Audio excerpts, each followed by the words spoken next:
13 मई है।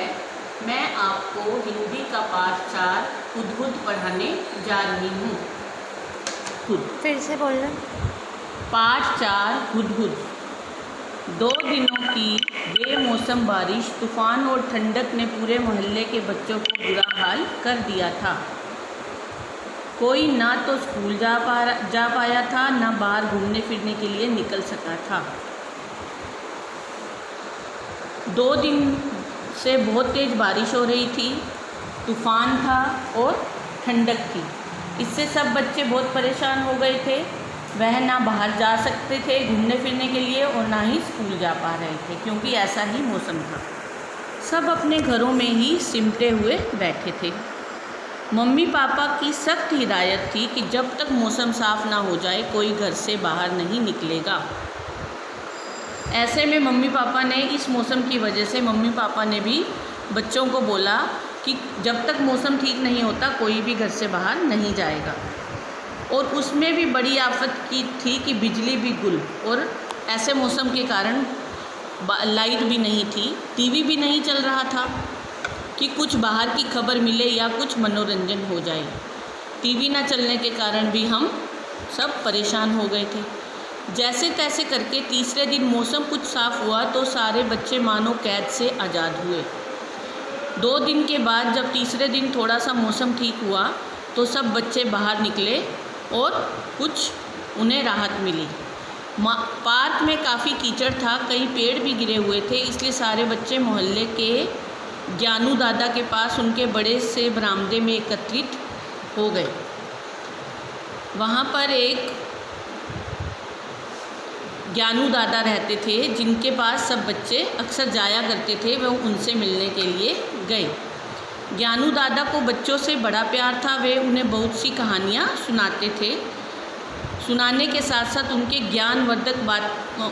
ज्ञानवर्धक बातें भी बताया करते थे। मतलब उन्हें कुछ ऐसी बातें भी बताते थे जिससे उन्हें बहुत नॉलेज मिले, बहुत ज्ञान मिले। सारे बच्चे उनसे खूब घुले मिले थे और उनका बहुत सम्मान करते थे। सब बच्चे उनसे खूब घुल मिल गए थे, यानी उनसे बहुत प्यार भी करते थे और उनका बहुत आदर भी करते थे। उस दिन छूटते ही बन्नू ने पहला प्रश्न किया, दादाजी ये अचानक मौसम को क्या हुआ, इतनी बड़ी तबाही कैसे आ गई? तभी उनमें से एक बच्चा जिसका नाम बन्नू था उसने पूछा कि ये सब ऐसा मौसम क्यों हुआ एकदम से, और ये क्यों परेशानी आई है हर तरफ?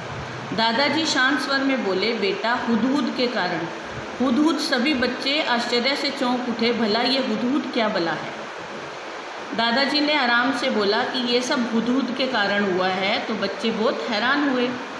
बेटा वैसे तो ये एक चिड़िया का नाम है जो अरबी भाषा का शब्द है, लेकिन यहाँ बात हो रही है उस तूफ़ान की जिसका नाम हुदहुद रखा गया है। दादा ने बताया, वैसे तो हुदहुद एक चिड़िया का नाम है, लेकिन मैं हुदहुद चिड़िया नहीं, एक तूफ़ान का नाम बता रहा हूँ। इस तूफ़ान का नाम भी हुदहुद है। हुदहुद। बच्चे कौतूहल से भर उठे। कौतूहल यानी बड़े उत्साह से भर उठे। लेकिन दादाजी हुदहुद ही क्यों? क्या हुदहुद नाम से तूफ़ान की भयावहता का पता चलता है? मतलब इससे उसकी भयानकता का पता चलता है कि वो कितना भयानक तूफ़ान है इस नाम से। अच्छा सवाल पूछा। दादाजी ने बन्नू की पीठ ठोकते हुए बोले, बेटे अपने नाम से यह तूफ़ान न सिर्फ अपनी भयावहता बल्कि अपनी तारीख प्रभावित क्षेत्र का नाम और उससे हुए नुकसान और राहत कार्य आदि से संबंधित सारी जानकारियों का संकेत दे देता है। यह बात सुनकर दादाजी ने कहा कि तुमने बहुत अच्छी बात मेरे से पूछी है। इस नाम से इस तूफ़ान की भयानकता का पता चलता है कि ये तूफ़ान कितना भयानक हो सकता है हम इंसानों के लिए, इससे कितने नुकसान होते हैं, और नुकसान और राहत कार्य, इससे नुकसान के बाद कुछ राहत भी मिलती है, राहत कार्य भी दिए जाते हैं उन लोगों को जो इस नुकसान से परेशान होते हैं। दादाजी विस्तार से बताते हुए बोले, जैसे भविष्य में तूफ़ानों की चर्चा चलने पर किसी ने हुदहुद का नाम लिया तो सामने वाला तुरंत समझ जाएगा कि यह अक्टूबर 2014 में भारत के आंध्र व उड़ीसा प्रदेशों में आए समुद्र तटीय चक्रवाती तूफान की चर्चा कर रहा है।